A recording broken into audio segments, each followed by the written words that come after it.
Hi guys, welcome back to Fairies Tutorials. In today's episode, we'll be looking at food, nutrition, and health, and we'll be learning all about food labels.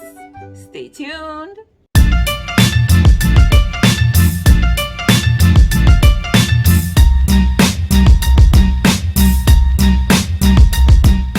Food, nutrition, and health, and we're looking at content 6, which is entitled Consumerism and Purchasing of Food.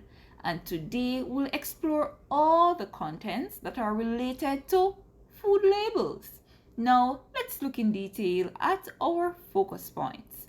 So we'll be looking at the information found on the food label, importance of reading food labels, interpreting information on the food label, and also the health and nutrient claims on food labels. Now guys, we're kicking things off with the information that is found on a food label, right? And what you have here is a sample of a food label for a particular product. So what are some of the information that you're seeing here? You are seeing the common name of the product, which is what? Baked potato chips, right? You're also seeing the ingredients listed there, right? And also the nutrition facts, which has all the nutrients that are found in the product and also their contents. Good. Now, let us look in a little more detail on some additional information that are found or that are standard and must be on a food label, right?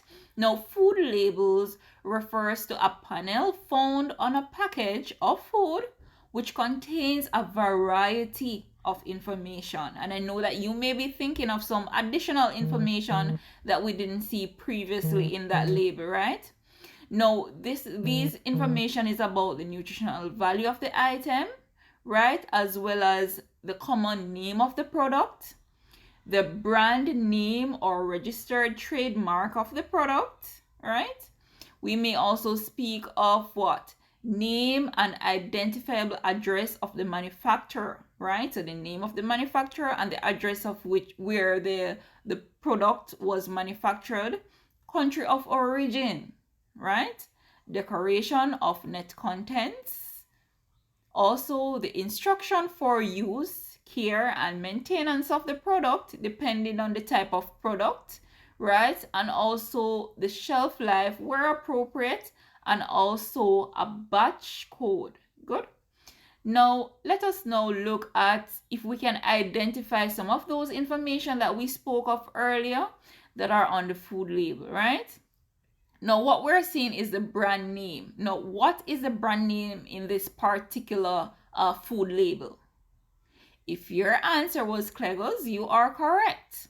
Now, there's also contact details, and the contact details also what? Maybe the address and the name of the manufacturer as well as maybe with a phone number or an email address. There's also dates that are on labeling, which we will look at in a little more detail as we go on throughout the lesson. But one date that is on this particular product here is the use by or best before date. And as we go on into today's session, as I said before, we'll be looking at the different types of date labeling, right? There's also the directions for storage and for use, and also the nutritional information panel that has the different nutrients that are found in the product and the quantity of each nutrient, and also a list of ingredients, as you can see there, being identified, right? Now, let us look at the purposes of food labels. Now, knowing the different information that are found on a food label, why do you think those information are important, or why do you think those information are necessary or are standard on a product? Think about it. All right, now let us see if what you are thinking is correct, right? Now, all countries have labeling regulations. Labels are intended to So these are the purposes, or we may say the importance of labeling, right? So they provide the consumer with information at the point of sale, right? So they provide the consumer with information at the point of sale. So you can actually take up the product, look at it, find out what are some of the information that are found on the food label. We can find out where the product originated, who manufactured the product, the ingredients that are in the product, and also the quantity of each ingredient, right? And we would list them in the order of, saying, for example, the baked potato chips that we looked at earlier on. You know that potatoes would be the first on the ingredients list because it's the ingredients with the highest quantity in that particular product, right? No information such as did I say nutrient content? So the nutritional facts as well will also be there, also the brand name, right? So it helps customers, it provides customer with all those information about the product before they purchase. Good. Next importance, it distinguish one manufacturer's product from another. So for example, we're looking at mackerel, tin mackerel, right? You know, we have Grace tin mackerel, there's Lasco tin mackerel, there's Cal's, and I know you probably can name some more other manufacturer products, right? Now, it prevents fraud and provide for fair practices in market, and also it informs customers of any allergens that might be in the product. So oftentimes you may see like products that states this product was manufactured where soy or where milk products were produced or manufactured, or peanuts and nuts. So popular allergens will be also listed as well on the product. And also by reading the ingredients that makes up the product, then it helps persons to make informed decisions, so that if they have an allergy, they can be aware before they actually purchase the product, right? Now let us look at kinds of labeling. What are the different kinds of labeling you know about? All right, let us look and see. Now, there is date labeling. Good. And as the name suggests, the particular date. And we have date for many reasons. There are pull date, pack date, expiry date, best before date, sell by date. All right, now let's explore date labeling in a little more details, right? Now, various dates occur automatically during manufacturing or stamped on food products that help the customer judge their freshness, right? So how many persons, when you're purchasing, do you look at the date? Do you try, even though we should purchase the first in, even though the supermarket workers or the food suppliers should stock in the FIFO rotation or FIFO rotation, first in, first out, right? How many persons try to get the freshest product, right? Now, date stamping may occur automatically during manufacturing as the product passes along the conveyor belt, right? Now, types of date labeling includes pull date, the quality of assurance date, pack date, expiry date.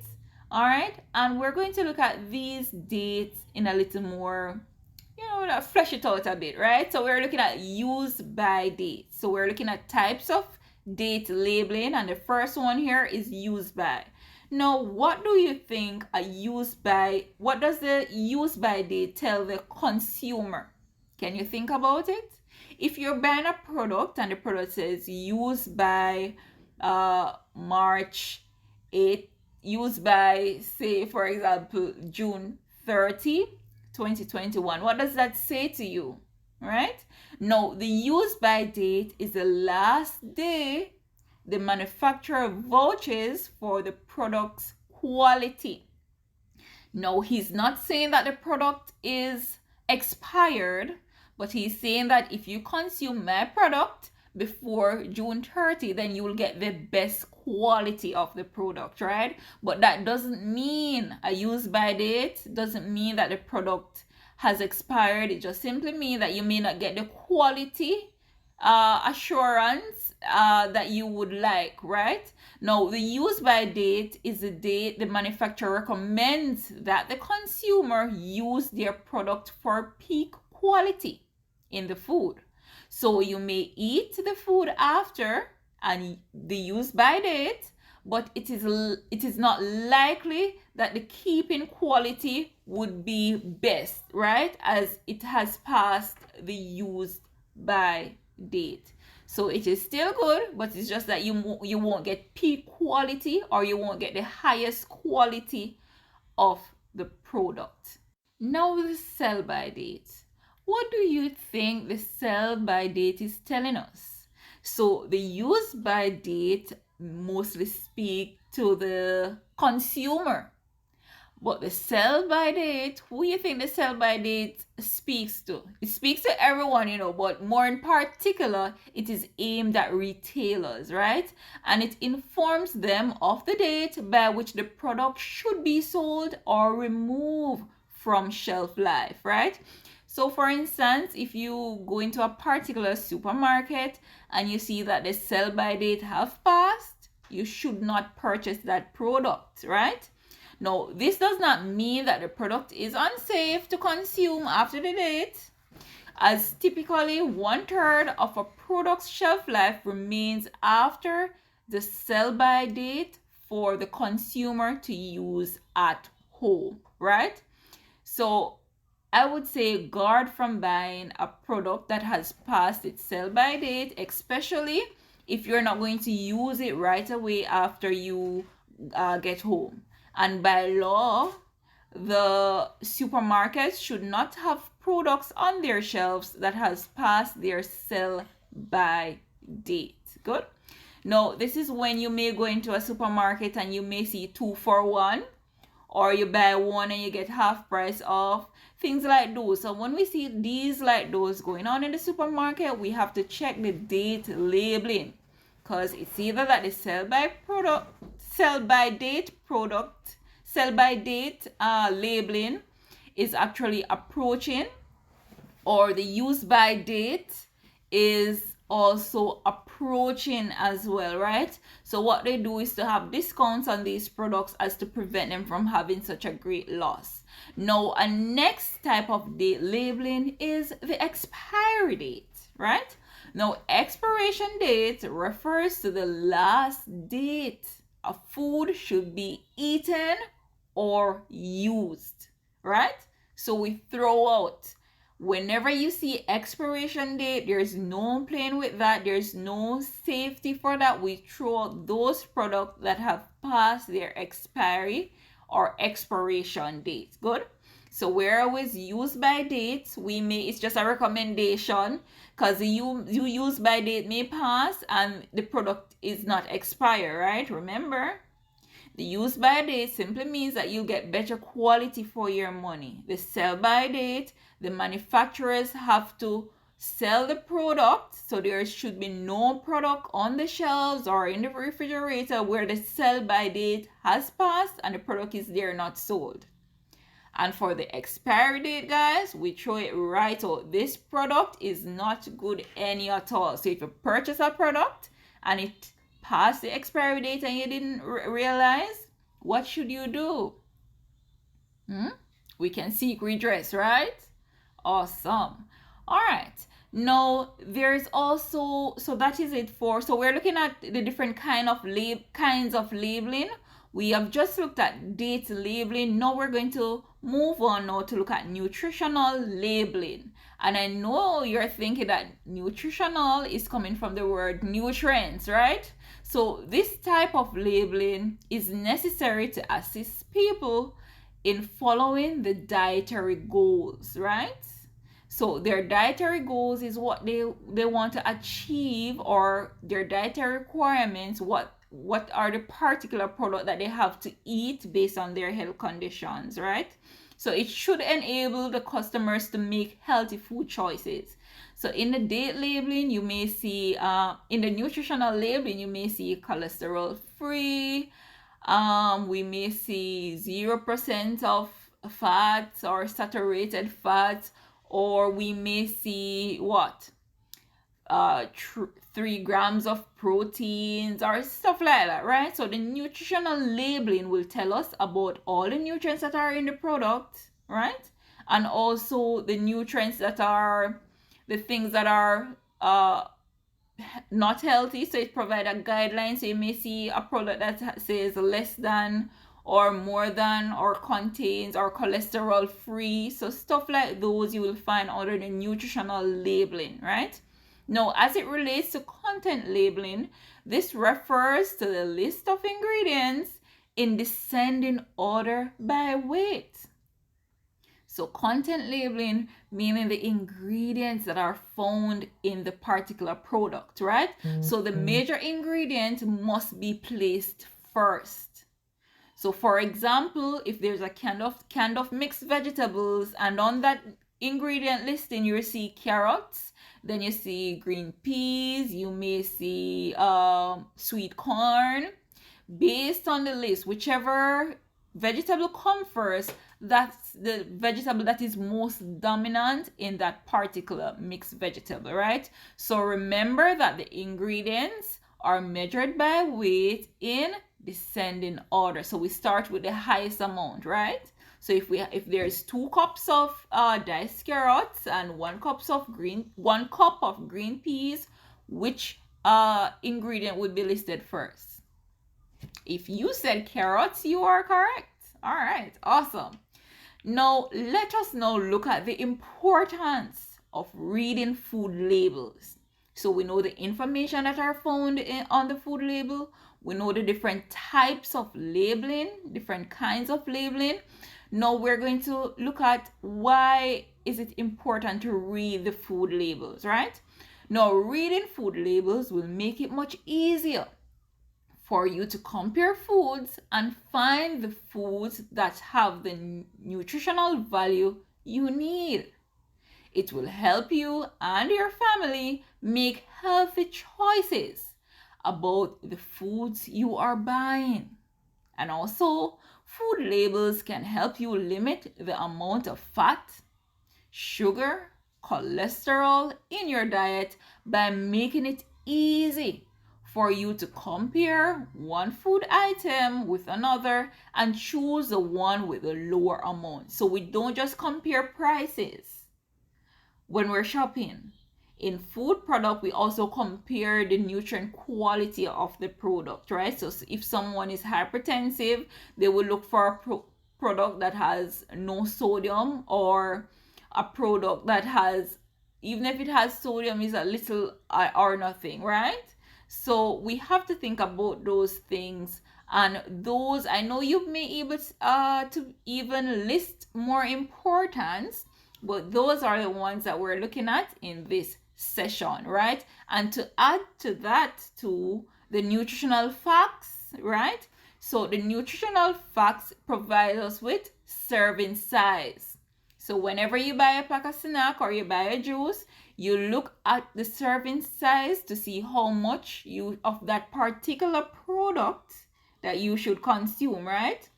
So if you see a product that says 300 calories and it's 2 servings, you know that if you consume the 2 servings, you're getting 600 calories, right? So it's very important for us to understand the information that are on the food labels, and also to take note of the nutritional facts, right? So the general information about ingredients, product name, supplier, weight, expiry date, example, and forms. So the forms in which the product is supplied. For example, if we're buying pineapple, if it's pineapple slices or pineapple chunks, then we can know based on the general information that are found on a food label, right? Now, let us look at interpreting information on the food label. So what does certain things mean, right? So when we look at 8 servings per container, right? So we're looking at the nutritional panel or the nutritional facts of a particular label. So the serving size here is what? 2/3 cups, and the calories per serving is 230. So every serving of this particular food, it is 230 calories, right? Now you will see different informations that are listed there and the actual amount of each nutrient that is listed there as well. Now let us look at universal produce code, or we may say universal product code. What does this mean? UPC. Another name for UPC is the barcode. Now, tell me about the barcode. Have you ever gone to shop in the supermarket and the cashier just take up their item, fix the barcode to the barcode reader machine, and what happens? What do you think happens? All right, awesome. So most packages now have a machine readable barcode, which is called the universal produce code, or we may say the universal product code, right? Which identifies the product and package size, manufacturer, and also the nature of the contents. So it identifies the type of product, the size of the product, who manufactures the product, and also the different ingredients, the nature of the contents, what is this product made of, right? So all of that, just one scan, that barcode or that UPC or the universal product code, universal produce code, will tell you all that information. Now, the UPC is composed of closely spaced lines, bars, and numbers, as you can see there in your image below. The first 5 digits identify the manufacturer, and the last 5 digits are the food item code, right? Now, let us look at some advantages of the universal product code, right? Or we may say the barcode. So advantages, it's a computerized checkout, so less time is spent at the counter. Good. So instead of the cashier should be punching in the name of the product or punching in the price, all she does is to pass the item over the barcode reader, and then automatically it will have it's computerized, so it will automatically go in the system, right? It also provides an itemized list of all groceries purchased. So when you look at your gone are the days when you have persons using adding machines or calculators, right, to punch in, and you probably won't get a receipt. Now with the barcode, it's now it provides an itemized list of all the products that you purchase, right? It is a fast inventory method for the retailers as well, right? So it helps to update the inventory as it keeps automatic stock keeping. Good. Now, disadvantages. Since the price may not be stamped on the items, how many times have you gone to the supermarket? There's a barcode, but there's no price, right? So since the price may not be stamped on the item, the consumer might have difficulty keeping track of the prices. Because when we're shopping, right, we kind of budget in our minds, right? Do you? Well, I do, to see, have a rough estimate of how much the items will cost, right? Now, advertised specials may not be entered in time, and so the computer may register old prices. So, for example, there may be a sale going on in the supermarket, but because they didn't get a chance to update what is in the computer, and then when you take up that product and scan it, if it's not updated, then you'll get the old price. Whereas sometimes too, the product the price raised sometimes, and then because there's an old price which is in their system at the supermarket or at the retailers, then you get the old price. So it goes both ways, right? All right. Now, Additional benefits of a barcode. Now, discounts is reflected on the bill. It gives the weight of the product and the quantities purchased. Value added tax paid is also included on the bill. It gives the unit price of the item purchased. So persons who are doing probably costing in their restaurants, it will help them to get the unit price of the product when they are working out their costing, or they're costing their menu or their recipes, right? Now, receipt can easily be checked later, and also it facilitates quick customer checkout, right? You see how many benefits there are to be reaped from the barcode? All right. Now, let us look at health and nutrient claims on the food label. Now, we have to set our foundation. So let's go with health claims refer specifically to how a nutrient or ingredient impacts a disease or health condition. Examples of structure or function claims may include fiber promotes regularity, right? So we speak of regularity in the form of bowel movements, which is correct, right? Or a claim that calcium helps to create strong bones. Now, let us look at some additional health claims. So we have dietary fiber and cancer and coronary heart disease. So let us look at this one. So if we're not consuming adequate dietary fiber, then colon cancer can develop. Why? Because we have backed up feces. We could even say diverticulous or diverticulitis, right? So because they are backed up feces and there is no regularity as it relates to bowel movement over time, it can cause colon cancer, right? Another claim is that coronary heart disease. So if we're not consuming as much fiber to help dissolve those cholesterol or to keep us full, so to prevent us from overeating and gaining excess weight, which can eventually have buildup in our arteries and cause a heart disease, right? So next we're looking at calcium, vitamin D, phosphorus, and osteoporosis. Now remember that osteoporosis is a bone condition where the bones are what? Porous.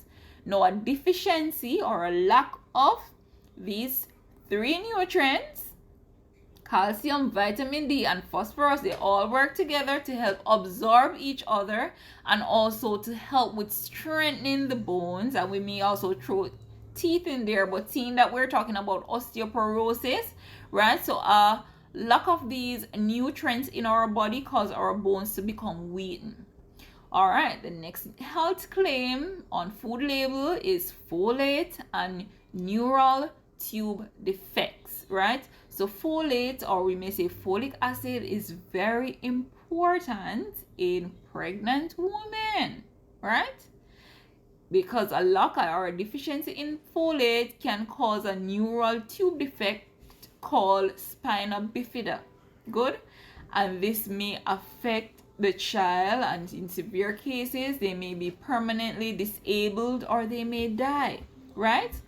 Our last health claim here is sodium and hypertension, which simply means if we consume too much sodium in our diet, it raises our blood pressure, and that's a condition called hypertension. Now, let's take a look at the nutrient claims on the food label. Now, previously we looked at the health claim. Now, nutrient content claims describe the level of nutrient in the product using terms such as free, high, and low, or they compare the level of nutrient in a food that's of another food using terms such as added, more, reduced, or light. Now, how many of you have ever seen this on a label? So you may see light soda, you may see reduced sugar, You may see what? What are some of the things that you see? Now, let us look at fats. So for fats, you may see something like low in saturated fat, as improper intake of fat can cause what? So we speak of heart disease, obesity, high cholesterol. For sugars, you may also see added sugar or reduced sugar. Now, in the event there's added sugar, persons who may be diabetic or obese can become obese, have to look out for these nutrient claims, right? Also, cholesterol, you may see cholesterol free on a product, which means what? It is free of cholesterol, added cholesterol, because remember, our body already makes the cholesterol that we need, so we don't need any from to intake any from any food sources, right? And when there is high cholesterol, then the disease of the heart, cardiovascular diseases or stroke may happen, right? As it relates to sodium, a nutrient claim on a label may read low in sodium, right? And I know you can give me many more examples of the nutrients and their claims. So let's review. So for fats, we may see low in saturated fats. For sugar, we may see added sugar or reduced sugar. For cholesterol, we may see cholesterol free. And for sodium, we may see low in sodium. Now, other labels include free, as I said before, and also light. Awesome. Now it's time for our questions. Now you should be able to answer these questions. So 1, design a label for a food product. The label must include 2 nutritional facts and 2 pieces of general information, and that is 4 marks. And this question was taken from the year 2018, right? So the space was provided for you to create a food label. So 2 nutritional facts. So you may write what? Nutrients that are found in the food. You may write a nutrient claim or a health claim on the food. And general information may include like the manufacturer's address. It may include the brand name, right? Or the ingredients. Good. Now, state 2 ways in which the customer benefits from the use of the barcode, or we may say universal product code at the checkout counter. And we looked at those in details. Now, while shopping in the supermarket, Mohan decides to purchase a 1-liter carton of peanut punch, which showed the expiry date on the label. Define the term expiry date.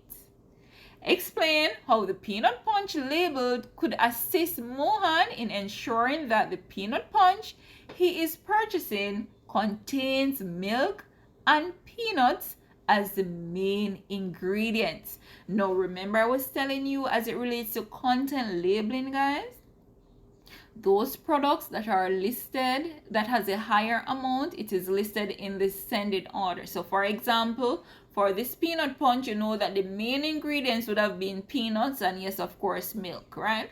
So we may have milk, then peanuts, right? And so forth with the rest of the list. You are awesome. You've made it to the end of the video.